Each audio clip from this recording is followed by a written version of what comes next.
ఏంటమ్మా చెప్పాలనుకుంటున్నా అన్నా? Madam actually mat తీసుకుని రావడానికే నాకు అసలు ఎంత ప్రాబ్లం అయిందంటే, ఒక యోగా మ్యాట్ తీసుకుని యోగా క్లాస్కి రావడం కోసం చాలా ఇబ్బంది పెడుతున్నారు మీ ఊర్లో. తప్పకుండా. ఎందుకంటే ఒక 100 రూపీస్ ఛార్జ్ పెట్టుకుని నీకు అవసరమా అది? మీకు మామూలుగా వేరేగా అనట్లేదమ్మా, నేను 100 రూపీస్ ఛార్జ్ పెట్టకూడదని చెప్పట్లేదు, పెట్టలేదని నా ఉద్దేశం కాదు.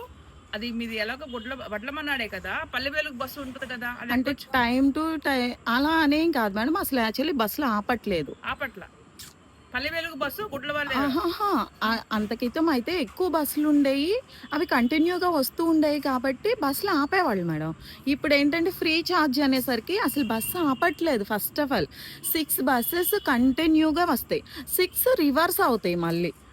దయచేసి ఈ యొక్క వాయిస్ని మన ఆంధ్రప్రదేశ్ రెస్పెక్టెడ్ చీఫ్ మినిస్టర్ ఎవరైతే ఉన్నారో గౌరవ చంద్రబాబు నాయుడు గారికి ఈ వీడియో షేర్ చేయండి. చూడండి, నేను జనరల్గా అడిగిన క్వశ్చన్ నాకు చెప్తుంది ఆవిడ ప్రాబ్లం. బస్సులు ఆపకపోవడం చాలా తప్పు. ఏంటి ఛార్జ్ తీసేసుకోండి అసలు.